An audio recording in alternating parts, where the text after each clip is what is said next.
Now it takes a major announcement today in a pair of cold cases in Collier County that have prompted rewards for information from the filmmaker Tyler Perry. Hi there, I'm Patrick Nolan. A wrongful death lawsuit has now been filed against a former Collier County Sheriff's deputy who was reportedly the last person to see two men alive after putting them in his patrol car. 4 New Corners Call 4TA has more from Naples on what this means to the families of these two men who are still seeking justice after 14 years, we're talking, Carl.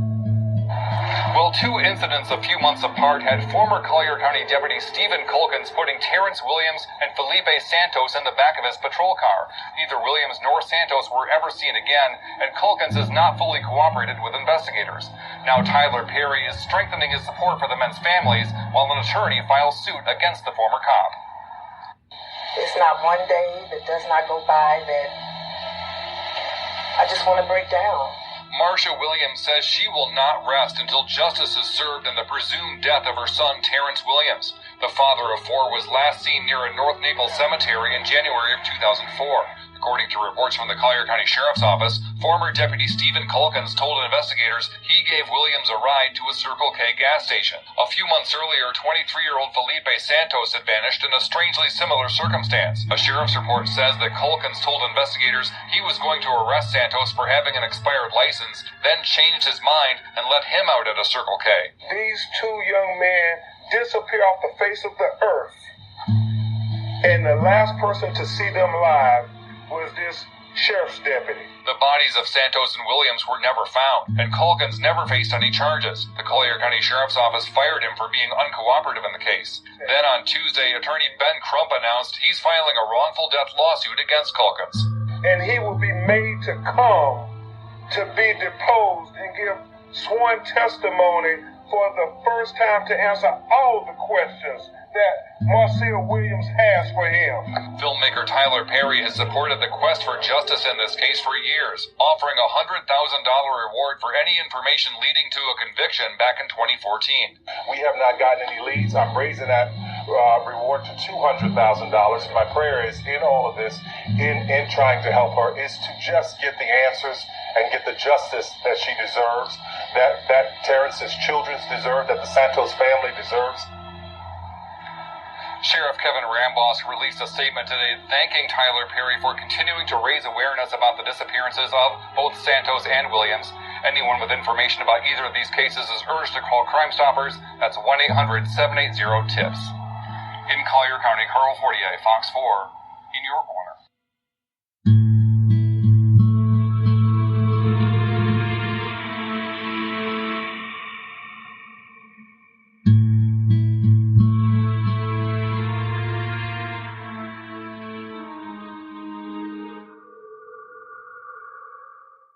Hi, everyone. Hello. Welcome back to Paradise After Dark. Dark. Tonight we are going to go into part 2 of Terrance Williams and Felipe Santos, the two missing men from Collier County, Florida. Well, are you done? Am I done what? With your potato skins? Not really, but you made me stop. Are you ready to record? I am. Are we recording now? Yes. Okay. My bad. First, we have some business that we need to attend to. First things first, and I haven't mentioned this in the last few podcasts, but we are still looking for sponsors. Local sponsors would be great, considering that we're a local podcast talking about Southwest Florida. So if there's any businesses out there that want us to talk about them, we'd be happy to if you give us money. We can show you numbers. We're actually having people listen. Yeah, people are it's picking up, and we've got a good base of listeners now. So I think we're worthy of some sponsors by now. And on that note, we actually did set up a GoFundMe account. And let me tell you why. Because we're going skiing in Colorado. No. We're not going to Colorado to go skiing? No. Oh. I have no desire to go skiing or be in the snow ever. Good point. No, really, though, we did set up a GoFundMe because producing, recording, researching this podcast has become a little expensive. We're... Broke. No, I'm kidding. No, but We were just kind of wondering if maybe some of our friends and our fans wanted to throw us a couple dollars that goes towards new equipment. Preferably fans, because all our friends are broke. New equipment. We actually have to pay for documents when we get them from the courthouse or the sheriff's office. When we do our research, piddly stuff like that. It's certain recordings, things like that. It does cost. Yeah, we're actually working on a case that we actually are trying to get a copy of a 911 call, but it's on, what is it, a reel-to-reel? Reel-to-reel. It's like pulling teeth. Yeah, so we're going to have to pay, I don't know how much money to get it transferred. We don't know yet. So we actually don't even know how much it's going to cost yet. So, yeah. Anyway, we have incurred a lot of expenses. So if anybody just wants to throw us a few dollars, that'd be great. It's all going to go back into the podcast. We're not going to go to Mexico or skiing in Colorado. We are, however, going to go to CrimeCon in June of next year. There's other things you can do, too, if you want to help us out as opposed to giving us money. Go on there and give us a 4-star rating. 5-star, not 4-star. Well, I mean, we're about 4-star right now. If we got money, then we could be 5-star because the sound quality could be much better. True story. True. Yeah, give us a 5-star rating on iTunes. Share us with your friends. Share us on Facebook, Twitter, Instagram. Tell your friends. Yeah. That'd be great. Yeah, if you can't give money, help us out that way. That'll work too. Yeah. We're just trying to have fun and do a good job. So, anyway, now that that's out of the way, moving on. Tonight we are sponsored by Mick Ultra. Not Tito's. Not Tito's. No skunk apes tonight either. So, let's go into it. Let's recap. If you have not listened to part 1 of Terrance Williams and Felipe Santos, please press pause, go back, listen to part 1. We're not going to be able to go through all the details of part 1 in part 2. Can we go through some of the details from part 1? Yes, we're going to do a quick recap. Yeah, because that'll help me. Okay, recap. Terrance Williams. Terrance Williams was 27 years old on January 12th, 2004, when he went missing from Naples, Florida. Terrance was last seen at the Naples Memorial Gardens Cemetery being pulled over by Sheriff's Deputy Stephen Calkins of the Collier County Sheriff's Office. Terrance Williams was pulled over by Deputy Stephen Calkins on January 12, 2004, and he was last seen being put in the back of Deputy Calkins' patrol car and being driven away, and he was never seen again. So Terrance's roommate became concerned after not seeing him for a couple days and contacted his mother, Marcia Williams. Marcia Williams tried to file a missing persons report with the Collier County Sheriff's Office, but they denied her because he was an adult and he hadn't been missing for very long, only a couple days. So she got her friends and family involved. 4 days after his disappearance, his aunt up in Chattanooga, Tennessee, was able to track down Williams' vehicle and found out it had been towed from the cemetery. The tow record shows that the tow was requested because Williams' Cadillac was obstructing traffic. So no one at the Collier County Sheriff's Office could find any information on Terrance Williams, and the family continued to call and ask questions. A supervisor reached out to Deputy Calkins directly to find out what was going on. Cadillac, do you remember it? No. You remember, she said it was near the cemetery. Cemetery. Any people at the cemetery are telling her you put somebody in the back of your vehicle and arrested them, and I don't show you arresting anybody. I never arrested nobody. Okay, so Calkins has no memory, apparently, of pulling over Terrance Williams and putting him in the back of a police car at this point. A few days later, his supervisors ask him to submit an incident report, and Calkins states that he first came in contact with Williams at 12:15 p.m. after noticing that the car he was driving was in distress. He pulled him over, but the encounter was so brief that he only knew his first name as Terrance. Calkins claimed that he followed Williams into the cemetery parking lot and that Williams asked him for a ride to a nearby Circle K convenience store, gas station, because he was late for work.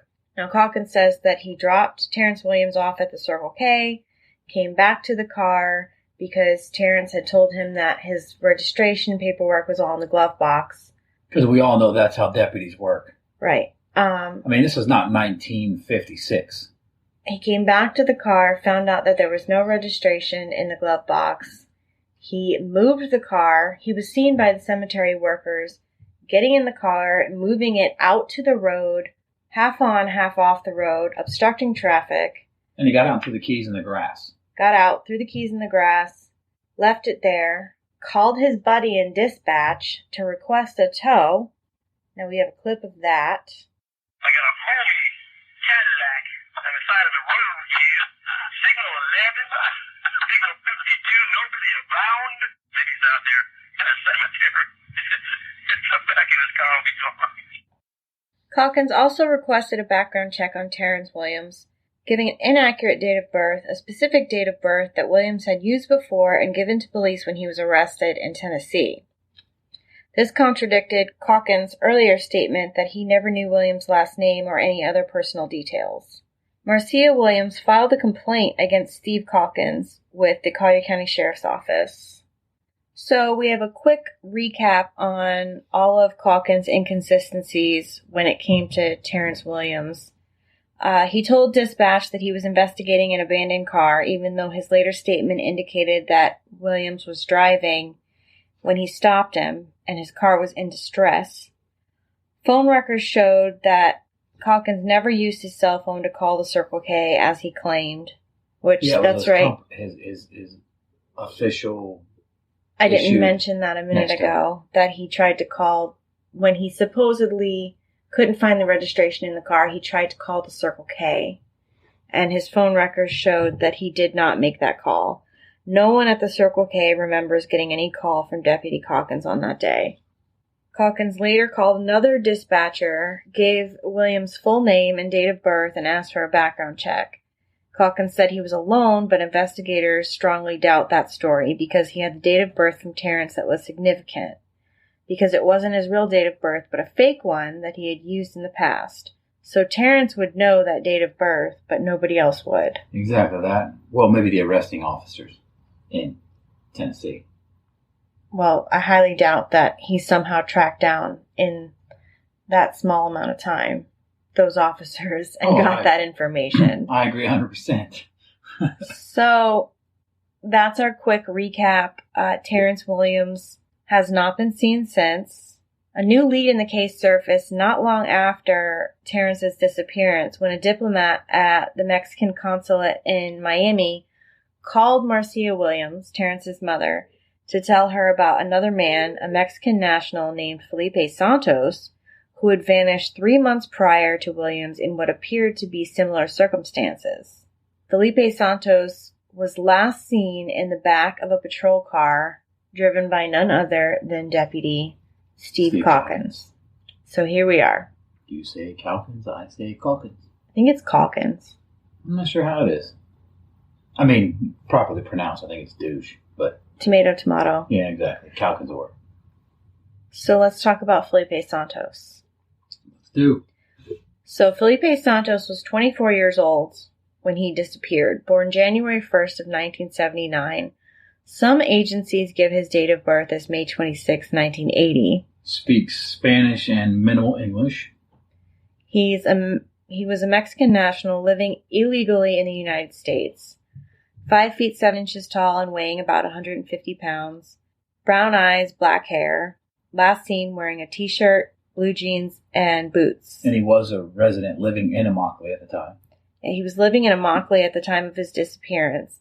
And he had been living in the United States for 3 years at the time and sending money back to his family in Mexico. Which is pretty common practice. That's pretty common practice for a lot of the immigrants that come here. They work and send money back. It's understandable. Yeah, it's not legal, but that's just the way it is. The way it is. So, October 4th of 2003, Santos wasn't feeling well, and he had talked with his wife about staying home from work. She encouraged him to stay home, stating that missing one day wasn't a big deal, but he ended up going to work anyway. Just wasn't going to stay home. No.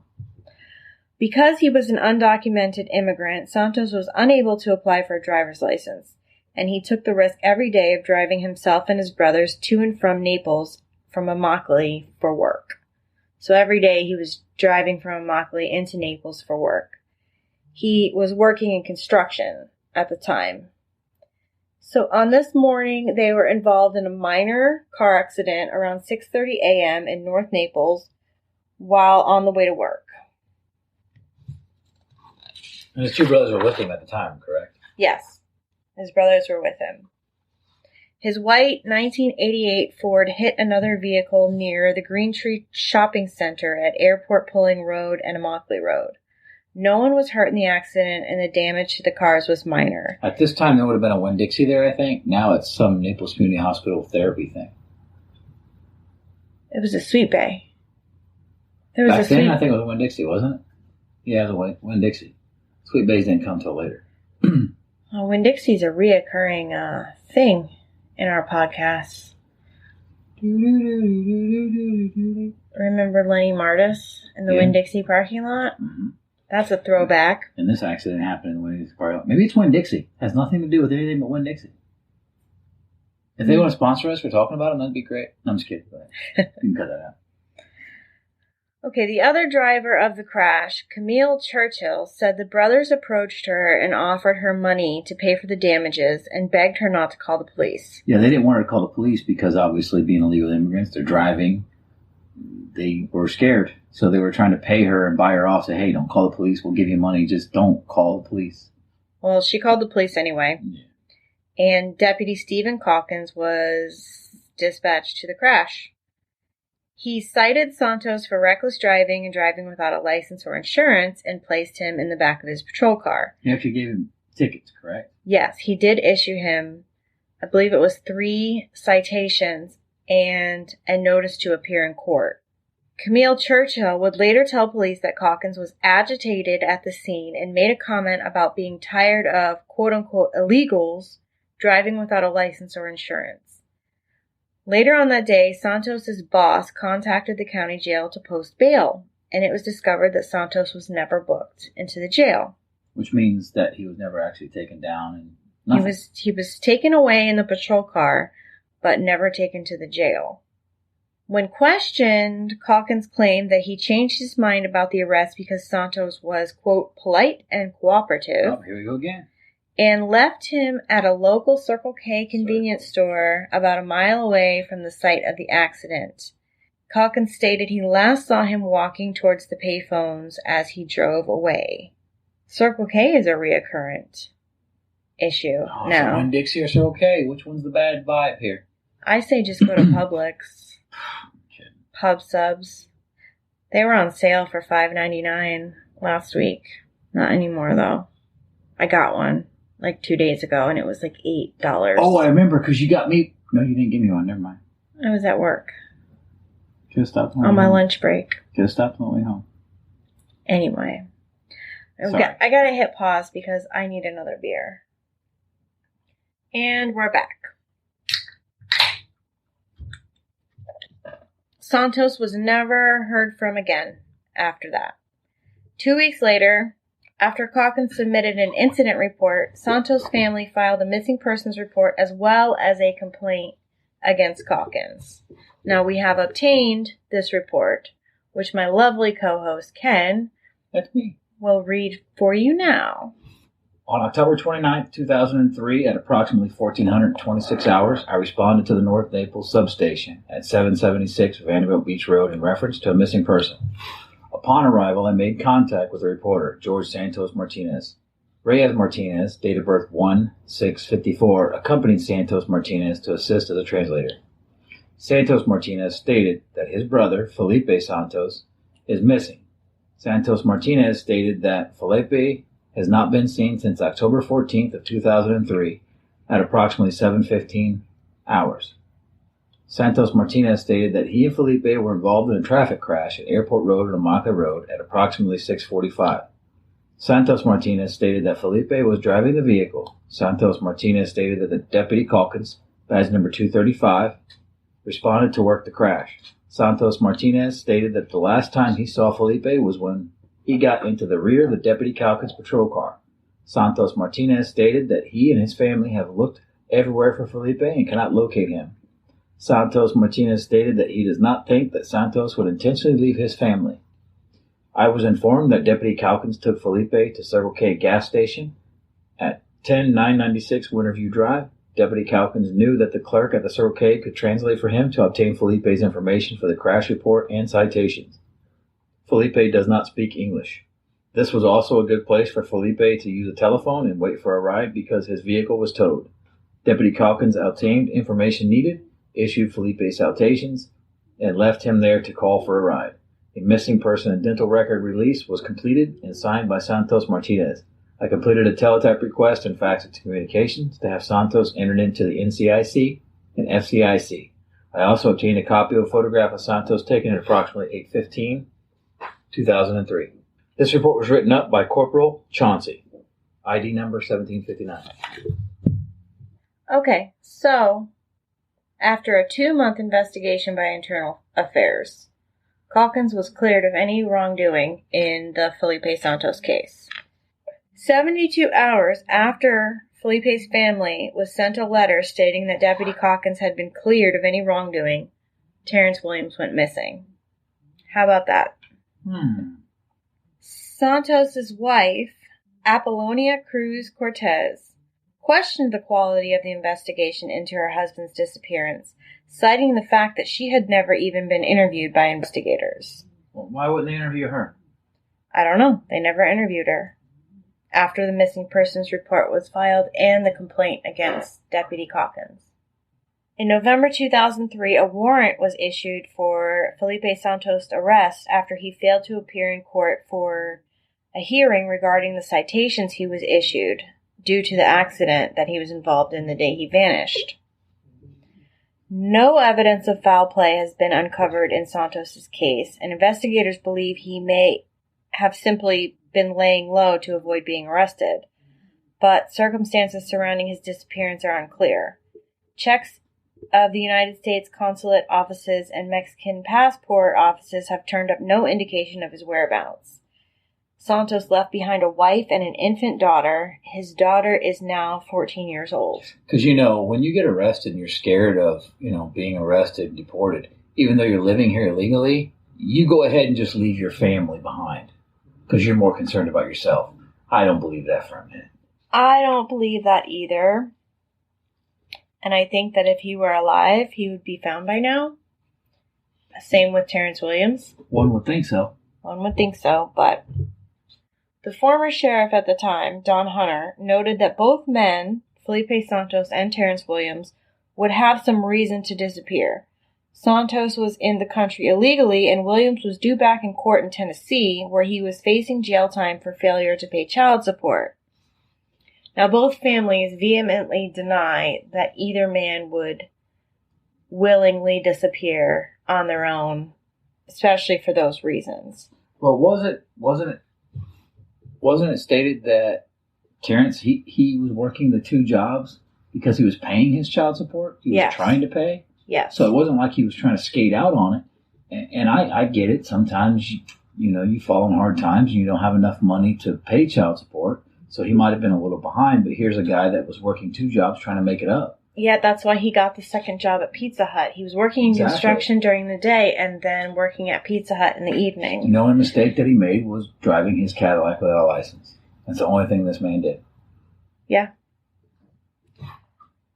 So because the main person of interest in the case was a police officer, the Florida Department of Law Enforcement and the FBI were called in to investigate Calkins. Internal Affairs re-interviewed the deputy on March 30th of 2004 and discovered several inconsistencies in his story. Soon after the complaint was filed by Marcia Williams, investigators called in Calkins to take a polygraph, which he reportedly passed. Again, on April 16, 2004, Calkins was called in to take another polygraph. This time he failed. He failed when asked if Terrance Williams was with him when he called dispatch to request a background check on him. And he failed the question as to whether he had any further contact with Williams after he dropped him off at the Circle K. On our sound clip, I listened to it once or twice or maybe 100 times. I don't know, somewhere between 1 and 100. If you listen to the background, when he's running the report, you can hear a man kind of talk a little bit, but it's hard to tell. It's hard to make out if it's like the dispatch, if it's a sound that's behind the dispatcher, or if it's a sound that's behind the deputy. So I don't know, maybe he was there and he was saying, because the dispatch was asking questions. And in portions of it, it sounds like you could actually hear Terrance Williams in the background. We need to get that clip. So, but I mean, that was my own. Let's get that clip up.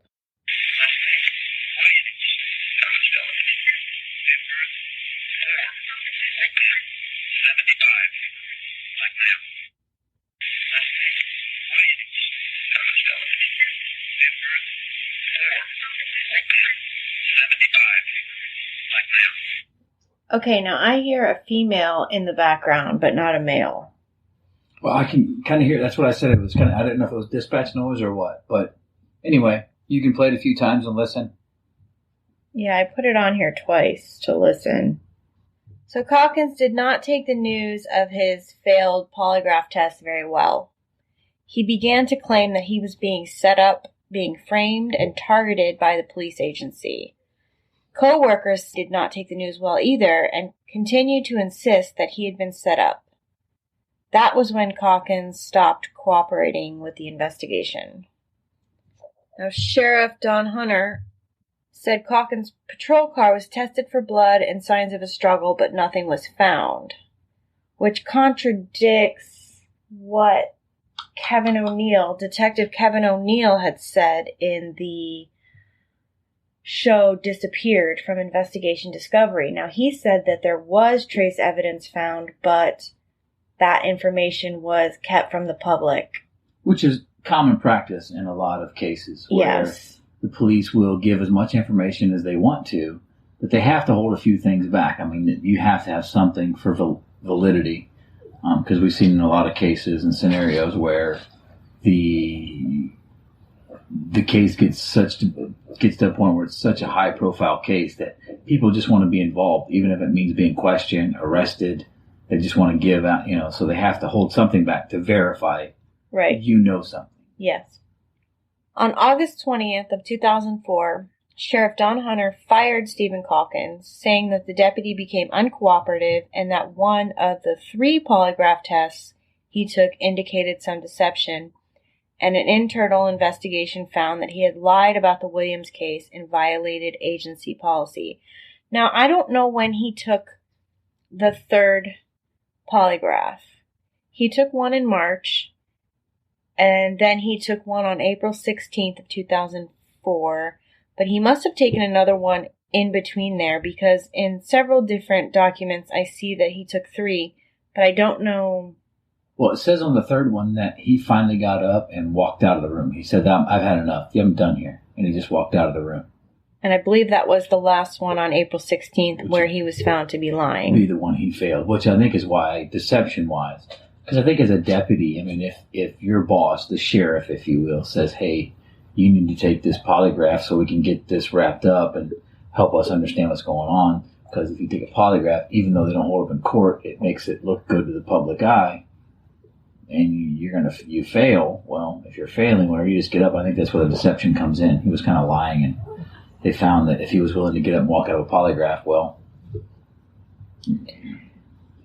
So Stephen Calkins, a 17-year veteran of the police department, had a clean record prior to this incident. He appealed the ruling, but it was upheld and his dismissal stood. Yeah, he claimed it was for political reasons. Well, this was an election year for Sheriff Don Hunter.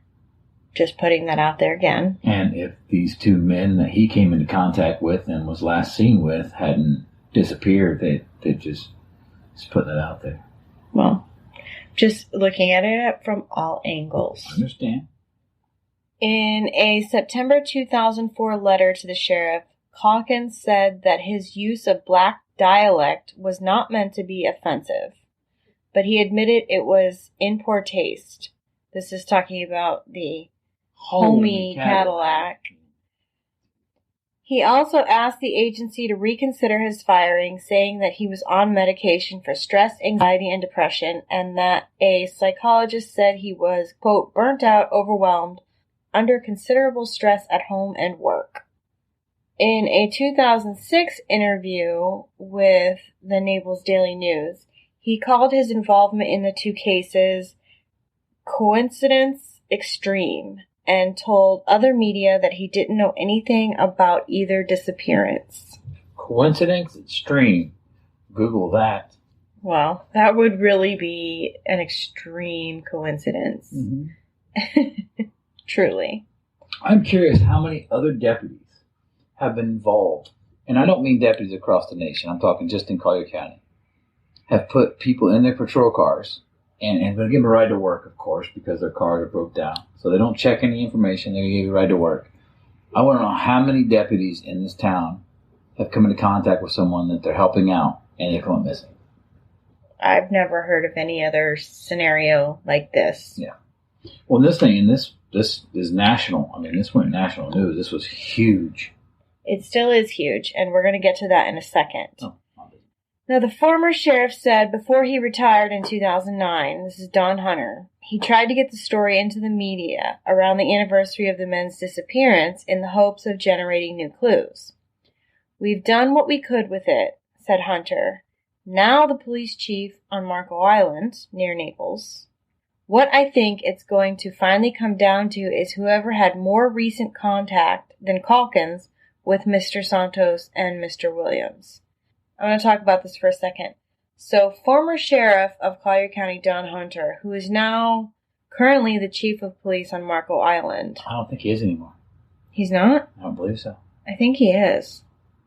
You Google that. I'll Google it. I think he retired from there finally.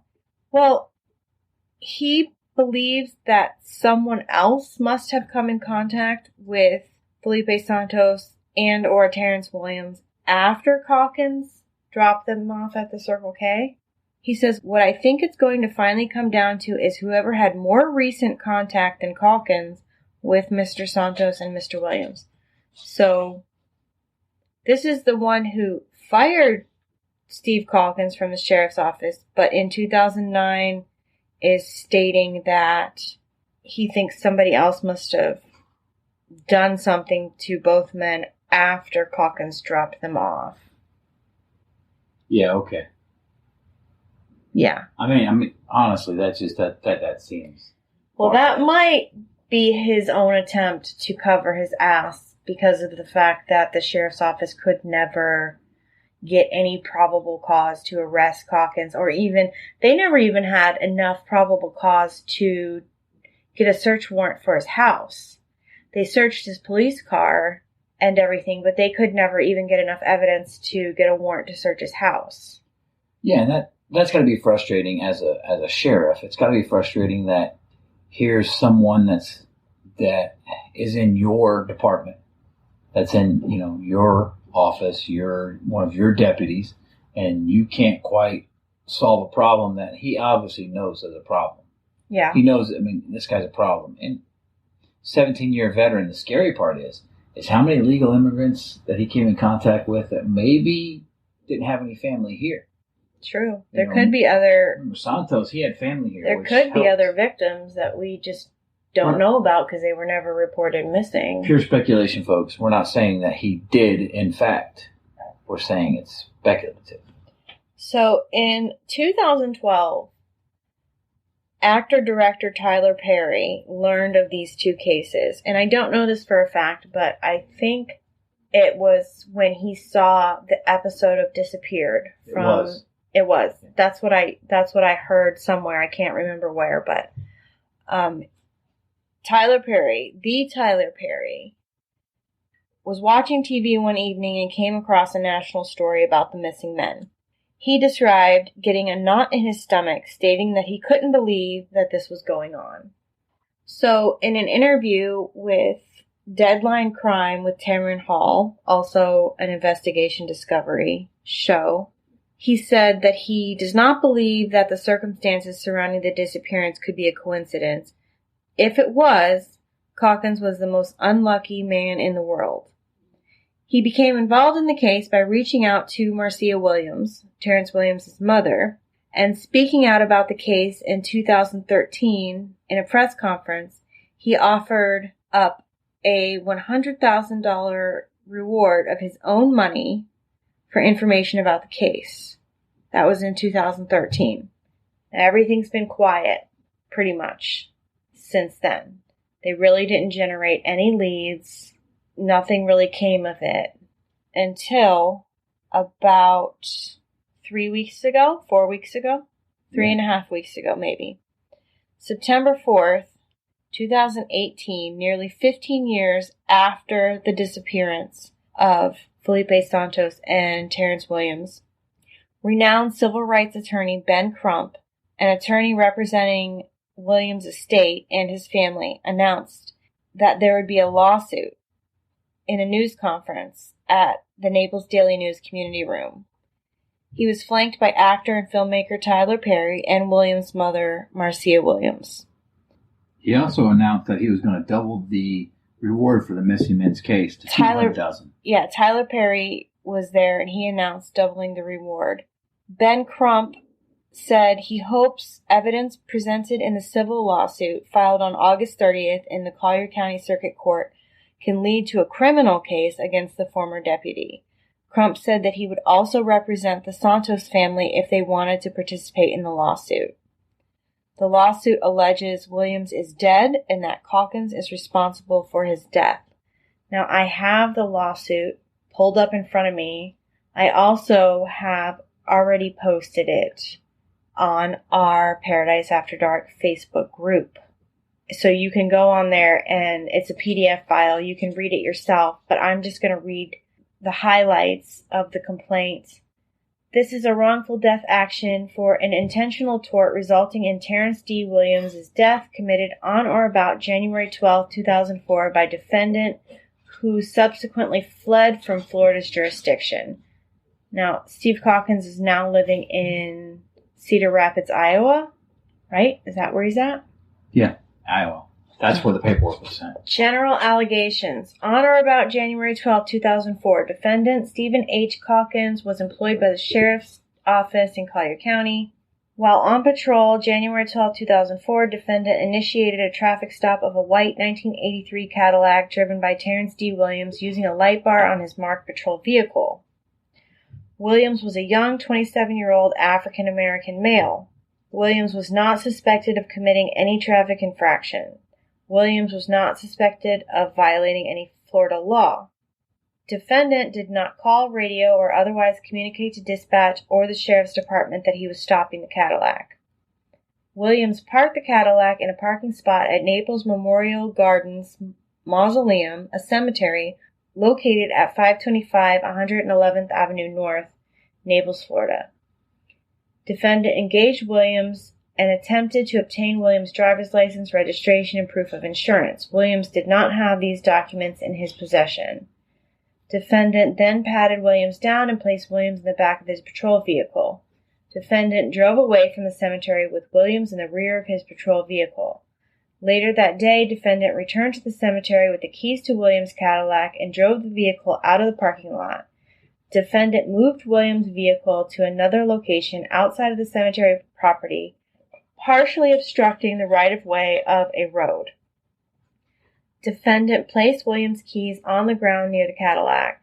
The reason defendant placed Williams' keys on the ground was to stage the scene to make it appear Williams' vehicle had been abandoned. Allegedly. This is all allegedly. This is the civil wrongful death complaint filed by Marcia Williams and for the estate of Terrance Williams.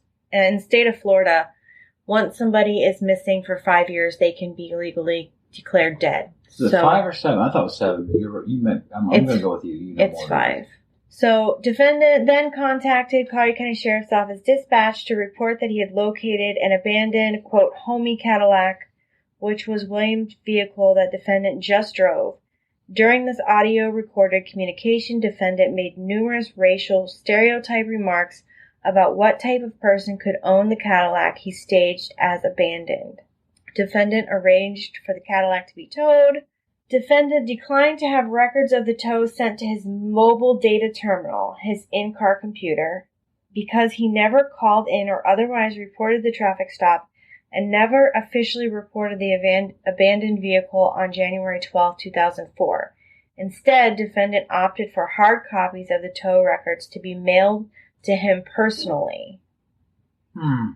After having Not Williams suspicious at all. After having Williams' vehicle towed as abandoned, defendant performed a warrant search for Terrance D. Williams, which included providing Williams' date of birth. Williams can be heard in the background of the aforementioned warrant search recording. So maybe you're right. Maybe that is Terrance Williams in the background of that recording. I listened to it. That's what they're alleging in this. You can kind of hear. It's real faint. Now there is a female's voice that you noticed that is very prevalent, but that you kind of see it here in the distance because he said, "What's the last name?" and you can almost hear him like, and then you hear a little, and it says Williams, and that's when. So that sounds like he's got direct contact. I mean, which is not something he denied. He never denied. I mean, he did originally on the phone calls, but I'm saying once he wrote the report, he never denied that he had any contact with Williams because he admitted that he did. You know, it's a little far-fetched. The whole thing is just far-fetched. So the complaint goes on to allege that defendant, whom still had Williams in custody after towing his vehicle by misrepresenting that it was abandoned, never booked Williams into the Collier County Jail. Williams did not return to home, work, or any other place he frequented after being taken into custody by defendant. In the following days, Williams' family became concerned about his well-being and contacted the sheriff's office to file a missing persons report. Though persistent and insistent repeated contacts with the sheriff's office, they ultimately learned Williams' Cadillac had been towed by defendant, but there was no incident report associated therewith. Based upon numerous calls to the sheriff's office by Williams' family, on January 16, 2004, dispatch contacted defendant. Defendant, in an audio-recorded conversation, denied being at the cemetery, interacting with Williams, and having the car towed just 4 days earlier. Terrance D. Williams was never seen alive again after he entered defendant Stephen H. Cocking's marked patrol vehicle. Under materially similar facts as those supra, defendant Cockins took another minority, a Mexican immigrant, Filipe Santos, into custody and placed him in the rear of his marked patrol vehicle on October 14, 2003, 90 days earlier. Deputy Cockins never booked Santos into the Collier County Jail, and Santos was never seen alive again after entering defendant's patrol vehicle. Defendant was subsequently terminated from employment at the Collier County Sheriff's Office for the disappearance of both Terrance D. Williams and Felipe Santos. The facts circumstantially established defendant Stephen H. Cocking intentionally murdered or otherwise caused the death of Terrance D. Williams. So they're alleging count 1, wrongful death as a result of murder or manslaughter. Plaintiff adopts and realleges the preceding paragraphs as fully set forth herein and further alleges that Terrance D. Williams is dead. Williams' death was caused by defendant's wrongful act constituting a violation of Florida Statute 782.041A or any category 1 or 2 lesser included offenses. They allege defendant breached the duty of care when he abducted Williams without lawful authority to do so, with the intention to facilitate the commission of murder. On information and belief, as a direct and proximate result of defendant's intentional actions, Williams was murdered. As a result of defendant's intentional actions to murder Terrance D. Williams, his estate and statutory survivors suffered damages. Okay, so this summons was served to Steve Calkins at his home in Cedar Rapids, Iowa. Yes. And that was delivered on what was it, September 6th, I guess it was? Yes. He was served on September 6th.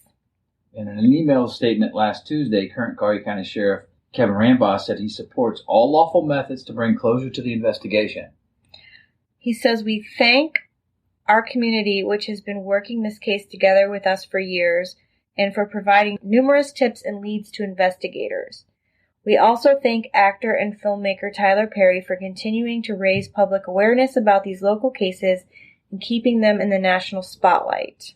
Marcia Williams hopes that the wrongful death lawsuit against Calkins will provide some of those answers and evidence that prosecutors can use in a trial.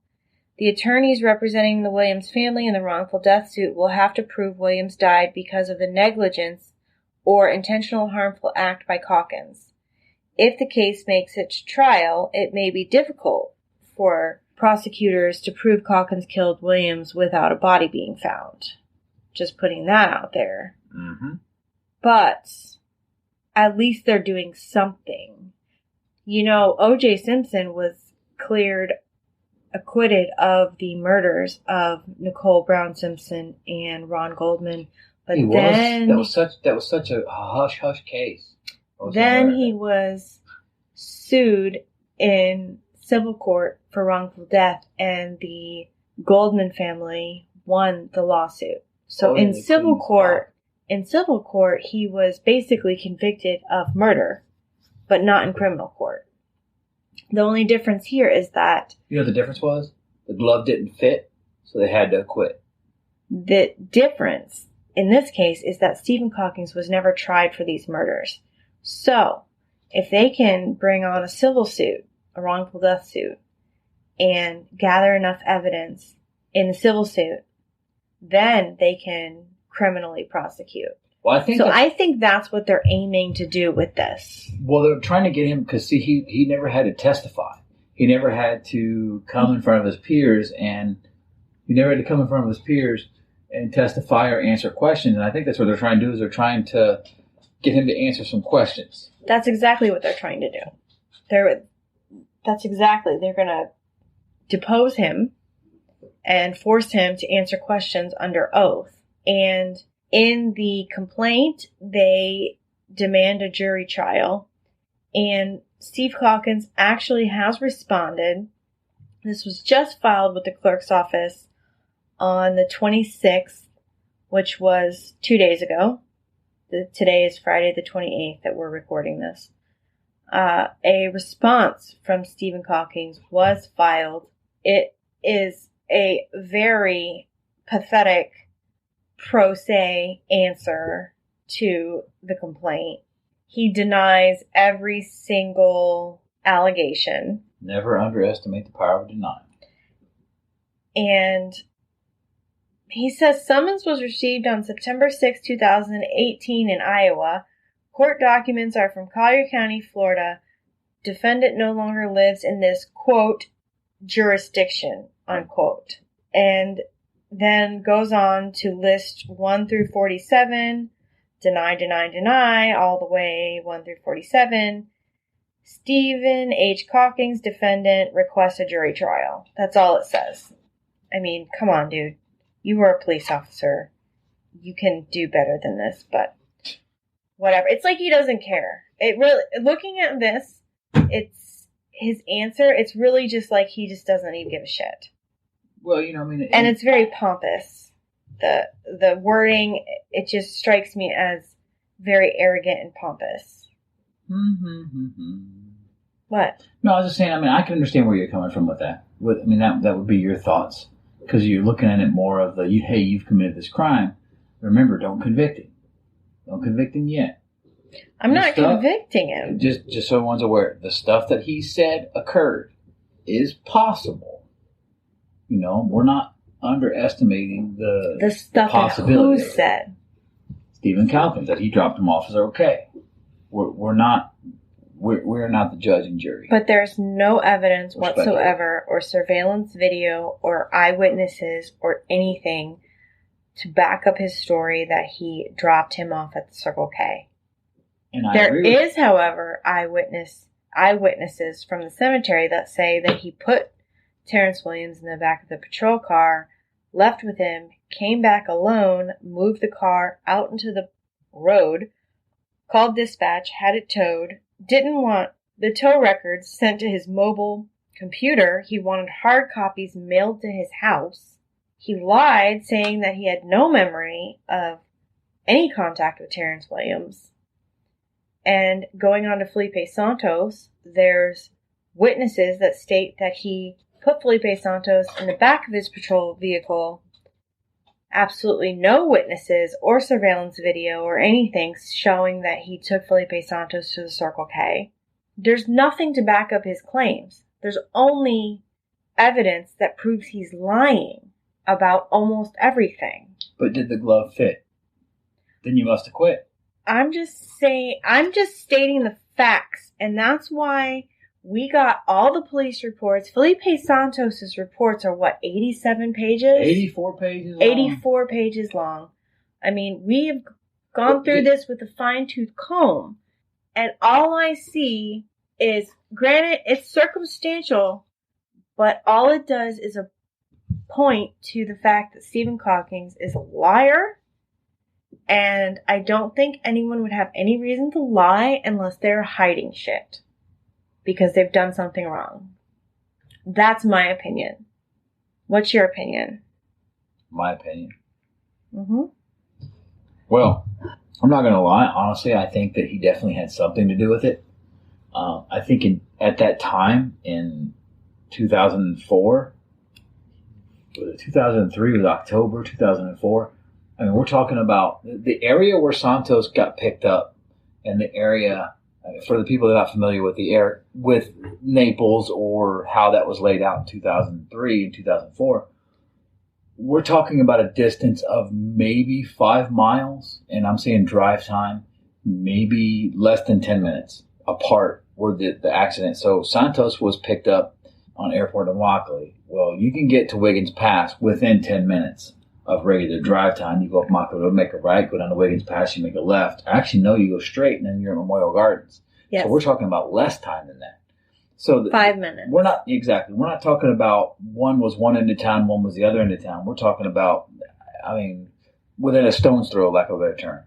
These two guys come up missing. For same reasons, no license, and maybe he was frustrated, and like he had stated that he's burned out or, something like that. That happens. I mean, I've been at my job for a lot of years, and there are certain years where just certain times I just like, oh, God, I can't do this no more. I'm sick of it. Not me. I love my job. Well, you just started. Me, I've been there 26 years. So, but, it's just, I just dated myself, didn't I? Anyway, is it possible they picked him up? Yeah. And I mean, he definitely had the contact. He definitely had him in the car. I mean, these are not things that he denies. So if you take the facts of the case that he's not denying, that we are aware of, everything points to the wrongdoing by him. Here's what I want to. In all the cases I've researched, watched, listened to on television, the last person to see him, 90% of the time, is the person that usually gets prosecuted and arrested and interrogated and usually goes to jail. The last person to see them alive or spend time with them alive. And now here we have a deputy who spent time with him, the time with the two gentlemen, and they went missing. And so, yeah, my opinion is that I think that, yeah, he had something to do with it. Well, there are some theories. Well, let's get into them. Okay. Let's hit the theories. All right. The first one about Terrance Williams is that he moved to Naples from Chattanooga, Tennessee because drug dealers were after him, and perhaps they found him in Naples and did something to him. His mother claims that that's a blatant lie. The second theory is that Terrance Williams ran away to avoid paying child support. Everyone in his family and everyone that knows him claims that's just bullshit. Well, it is bullshit because think about this. He's got family. He's got, how many kids we say? 4? 4 kids. He's got 4 children. And if he loved his kids, and you don't want to run away from them, just because you have to pay child support doesn't force you to go away from them to where you don't want to be around them. Mm-mm. And disappear. I mean, okay, so you don't want to see your kids. You don't want to pay child support. You don't want to see your ex. You want to see your mom. Everybody wants to see their mom. True. My mom drives me crazy, but I still love her. I love your mom. She's a little nutty. So is my dad with his comments on our Facebook page. Shh. You're giving away his identity. He's not going to listen to this podcast anyway. Our listeners will, and they'll check out our social media, which you should do anyway. But he doesn't know how to even work his phone, let alone listen to a podcast. But he does know how to comment on our podcast Facebook page, so... Oh, he's on that. Oh, He's got I know. Facebook figured out. I know, he does. He's a troll. Total troll on Facebook. Oh my god. Anyway, moving on. Another theory is that Terrance Williams had a bad relationship with his stepfather, Marcia's new husband, Terrance Bug, and perhaps the stepfather did something to him. Marcia Williams claims that that is impossible, and investigators say that the stepfather was 100% cooperative in the investigation and never a suspect. Well, is that really something we got to bring up? Well, I guess you do. That's a theory that people have thrown out there. Have you been on Reddit? I have. Folks, stay off Reddit. I avoid Reddit because it's I like, love Reddit for some things, but man... If I get on Reddit, though, I go down the proverbial rabbit hole, and next thing I know, it's been 4 hours, and I'm trying to solve Kaylee Anthony's murder, and... Oh, you're going to solve that one? That one's pretty easy. That's where the justice system went wrong. Maybe we'll cover that case I someday. think that Reddit is a really awesome... Speaking of trolls, you brought up Casey Anthony. Anyway, go ahead. No, I think that Reddit, and I heard this on True Crime Garage. Shout out to True Crime Garage podcast. They are my absolute favorite. Team Captain. Team Nick right here. I even have a Team Nick t-shirt. But they mentioned, I don't remember what it was, but this is hearsay. Obviously, I heard it on another podcast, but with the Golden State Killer, like a year before they caught the Golden State Killer, somebody on Reddit had put that guy's name out there saying that they believed he was the guy. And a year later, it was that guy. So I think that quote unquote citizen detectives or web sleuths or whatever you want to call them, armchair detectives, whatever you want to call them, I think that they can actually be beneficial to, in some aspects. In other aspects, it's just a freaking web of crazy bullshit. 90% of it is crazy. But if you have the time to sift through it, I think that it can be an interesting thing to do if you have 4 hours to kill.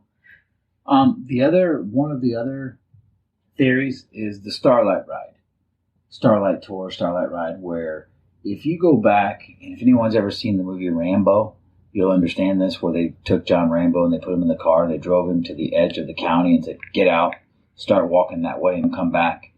But the Starlight Ride or Starlight Tour, he put these men in his car, and drove them out to the edge of the county or into an area that was a heavily wooded area, the Everglades. The only issue I have is I've heard this story told and this theory utilized where they talk about taking the gentleman to the Everglades and dropping them off. The only issue I have with that is the Everglades is nowhere near these particular sites. Now, they're close together, like we spoke about before, like within 5 miles. But they're very far north. Exactly. To get to the Everglades, you have to be gone for quite some time. And remember, we're talking round trip because if you remember in the Terrance Williams in part 1, there was 15 minutes to 1 hour time. Cemetery workers gave the timeline that he was gone 15 minutes to an hour. So if he drove 30 minutes down Immokalee Road, he's still not going to get to... I mean, you could, theoretically, but getting back is a little tougher, especially, again, 2003. The road wasn't as built as it is right now. But the concept is with the Starlight Tour, where you take the people out, you drop them off at the county line or in a particular area and say, hey, get out, take off walking, keep going this way. It was sort of a non-judiciary punishment for your crime. So, hey, instead of taking you to court where you're going to spend time in jail, we're going to take you here and you're going to have to make it back to civilization. The only issue I have with this is this concept, and this theory's been put out there numerous times. It's been on Reddit. A lot of other people have told the stories, and they've talked about the Starlight Tour, the Starlight Ride, which I have talked to gentlemen who were deputies, and they said that this was a concept that they had used before, going way back in early days, long time ago. So where would you take these guys now and drop them off to where they couldn't make it back? No. Williams, being a young man, he's in construction, so I'm assuming he's a pretty strong man, tough, if you will. The odds of him not making it back are pretty slim. And if you take him to the county line and say, get out, he's going to go to Fort Myers, first payphone he gets to. And call his mom. Say, hey, Mom, look, this is what happened. Hey, help. Or his roommate, because he's already given the example that, hey, I'll call my roommate if there's a problem. If I'm scared of the police, I'll call my roommate. Yeah, we talked about that in part 1. So now, there was one deputy that was interviewed in the police report. I only found one interview with one other deputy in the police report that spoke about, hey, and I guess it says here, I don't really mention names. It says if this particular deputy knew of any remote areas that Calkins would frequent while at work, and he identified a couple locations. The first was Powerline Road at the north side of Amaka Road near power lines, and the second was at the east end of some of the roads that run off of Old 41, north of Landmark Estates. Now, this is really close to Landmark Estates. Is really close to Wiggins Pass Road. It's really close. It's right there off Old 41. Anyone that's familiar with the area, and it says here that the detective asking the questions, him and Detective Stevenson had drove down the Powerline Road and didn't find any location remote enough for Calkins to take someone and not be seen. We also did not see any evidence of a crime while on the road. When we then went to the roads off of Old 41 and found that there was a lot of dirt trails that they needed to be searched. And he decided at that time to come back with some canines training cadaver searches and have some of the search done in the entire area, which they did. And they did check those out in certain areas with the cadaver dogs, and nothing was found. Now, this particular deputy that you're talking about that was interviewed was good friends with Stephen Calkins. He was a friend and had worked with. I wouldn't say good friend. But they hung out outside of work. I can't answer that. That I don't know. All right. So another theory is that Calkins targeted Santos and Williams because they were both minorities, and possibly Santos ran back to Mexico after being cited for the accident on the day he disappeared. Yeah. I'm just putting out there what's been put out there. Bullshit. Now, here's something that intrigues me a bit. Now, this is a theory that Stephen Calkins was somehow involved in a human trafficking ring and sold Williams and Santos into human trafficking. So you think that maybe he got picked up and he took them to like some, what do they call them, trap houses? Or a house somewhere where they were staging these men?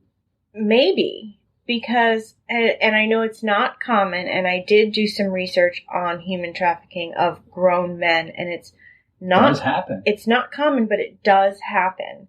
And still to this day, grown men and women and children are abducted and sold into basic slavery, whether it's sexual slavery or work slavery, whatever it may be. There are humans that are basically trafficked and sold to this day. Human trafficking can be misleading because most people think that human trafficking, oh my God, it's a female, she's being sold out to a sex ring and it's a sex thing. Or a child. Because we don't want to get into the details. But most people don't think of a grown man, but in fact it can happen. It does happen. It can happen. I mean, it's regardless. Now, I do know that they did, because they did make the playing cards. They made the playing cards for the missing men, missing people across the county, convicts. Anyone that the police or the FBI were looking for or investigating or that were missing were part of a deck of cards that they made back in the early 2000s. And these particular cards were handed out everywhere. And there was one case that's actually listed in the police report of a man saying, hey, I remember seeing that guy. He was sold to a gentleman in North Florida to work on a chicken farm. And that guy being Filipe Santos, because Filipe Santos was featured on those playing cards. He was a 3. I don't know if it was an ace or spade. I mean, I don't know if it was a spade or a diamond or a club or a heart. But I'll find the nonetheless, image. It was a 3. And he said, "Hey, I recognize this guy," because they had it's actually really smart what law enforcement did, and it helped in a lot of situations because they did put the cap on a lot of cases because they actually put all these playing cards into different prisons. So when the prisoners were sitting down playing cards, because who better to find a criminal than a criminal? Yep. And who better to recognize someone missing than people that are criminals, because we know that, hey, we all get together with friends and we're going to say, hey, look, you see this guy here? Yeah, well, I killed this guy, or I did this, or I took this guy. And you hear about these jailhouse confessions. So they did make the playing cards and they put them out there, and Santos was recognized. So one gentleman says, hey, a chicken farm. Although the deputy did follow up, he did contact the farm. He spoke to the owner. He is the King of Hearts, by the way. Was it the King of Hearts? I thought it was a 3. Nope, the King of Hearts. I've got it pulled up. I'm saving it. I'm going to post it to our social media. Yeah, so you can check that out. But the playing cards, it was a pretty smart concept. I thought it was a 3, but I apologize. But either way, it doesn't matter what he was. But someone did recognize him. They did follow up on the leads, but nothing ever came of it. And he was never found. And the gentleman said he sort of recognized him. They checked the farm and didn't find anyone. So that's the final theory on Filipe Santos and Terrance Williams. And that is the conclusion of our part 2. Can we just go back to one more theory that I'm going to put out there? Oh, go. Please, just by all means. One more theory. Calkins killed these men and then buried them somewhere. And there are buildings on top of them, or they're just missing. Remember, this is Florida. There's a lot of wildlife. So, wait. I just don't know where you're going with this. I'm saying that, the obvious. What if Calkins took these men out into the field, shot them, let them lay there, and their bodies were disassembled by the wildlife, the animals, the critters, the bugs? Well, the obvious theory is that Calkins killed and did something with both of these men. My question is, but I guess what I was getting at is the only question is, if he did that, so he's got to... Where are the bodies? Exactly. And he's got to go, take them somewhere, do something with them, and make it back to the scenes or back to his station or his patrol. Because remember, he was at work when this occurred. Mm-hmm. So he has to get away, do something to these men, and then get back. So. But there's a lot of theories, and that has to be one of them, because that's where we're at now. They're trying to find answers, and that's where Tyler Perry and the attorney are trying to put something together to find out. And we will see where that goes. As of right now, the last thing filed in the court case was Stephen Calkins' answer to the complaint and demand for jury trial. I think that maybe in the future we could do a part 3. Possible. Because I'm going to be following this case, whether we're going to do it or not. I'm just interested. I've been interested in this since it happened. Well, with Tyler Perry's involvement, it's going to make national media. It already has. Oh, yeah. It's huge, but with his involvement, it's going to stay national. I'm not going to say it's going to be OJ material, because, it's not OJ Simpson, but... All right. So that is the conclusion of part 2. We will do an update later on. Definitely, I think. Definitely we'll do an update because... Oh, we'll have to. There's no doubt about that. Yeah. So thanks for listening. And again, please check out our social media. We are on Facebook, Paradise After Dark Podcast, Instagram, Paradise After Dark Podcast, Twitter, Paradise Dark 239. And please check out our GoFundMe page, which is gofundme.com/Paradise After Dark Podcast. Throw us a couple bucks. That'd be awesome. And I think that's it. That's all I really want to say. Stay tuned. Yeah, we're going to update this case as it goes along. I'm sure there'll be more in October. Remember, we got some spooky stuff happening in October? Yes, we got some spooky episodes coming up. We're going to talk about the ZombieCon murders and some local ghost stories. Don't give it away. Why? Surprise. Okay. Anyway, we love you guys. Thanks for listening. Thank you very much for joining us here on Paradise After Dark. Good night. Okay, so Where we left off was in 2018 when Marcia Williams was suing ex-deputy Stephen Calkins for wrongful death in the death of her son, Terrance Williams. Well, that case came to a close in 2021 after their attorney, Benjamin Crump, missed the deadline to file for trial, and the case was dismissed. The lawyers blamed their failure to file for trial on a miscommunication and an extended office shutdown due to the pandemic. But Circuit Judge Lauren Brody found the team, quote, failed to establish excusable neglect and issued a final judgment that Marcia Williams and her son's children, the Terrance Williams' children, shall take nothing from Calkins, and that was also the arbitrator's decision. So Marcia Williams appealed to the Florida Appellate Court, and the appeal was denied. So what will they do next? Attorney Ben Crump said his team is pursuing other avenues for justice, including sharing information with the U.S. Department of Justice in hopes the agency will open a federal investigation. There's also the case of Filipe Santos, which has never been brought to court for either criminal or civil charges. I found it to be a very sad situation that it's like there's nobody there for him. Well, I believe that Benjamin Crump and Tyler Perry and everyone involved has offered the Santos family help with that, and I'm not sure exactly why they haven't taken them up on the offer. So the first two episodes are focused on, So Tyler Perry, like I just said, has been a key person in this case, is producing a documentary series called Never Seen Again, which will be streaming on Paramount+. The first two episodes are focused on the disappearances of Filipe Santos and Terrance Williams. Quote, I was shocked and outraged, Perry said in a press release about the series. They're both disappearing with the same deputy after being put in the same deputy's car. If this is a coincidence, then he is the most unlucky man in the world, that this could actually be something happening to him twice. I just want to see how that is possible, and I think that anybody in law enforcement can look at this and go, what happened to them? Personally, I'm not so sure it's either luck or unluck. I don't know. Honestly, and I've racked my brain about this over the years. We've talked to different organizations. I actually wrote a article for investigations for the missing. Yeah.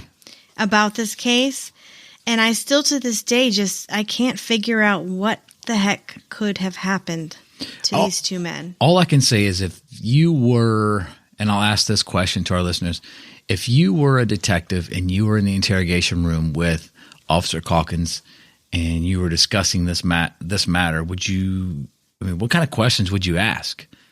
What would you say? What would you say? Because I can just picture the interrogation going something like, I can understand once being a coincidence, but twice seems to be a little odd because an interrogation detective is going to be like ripping this guy apart because it happened twice. Right. So just out of curiosity, what kind of questions would you ask? I don't know. So please give us an answer. Hit us on social media. Let us know. I guess that's going to be it for tonight, Lauren.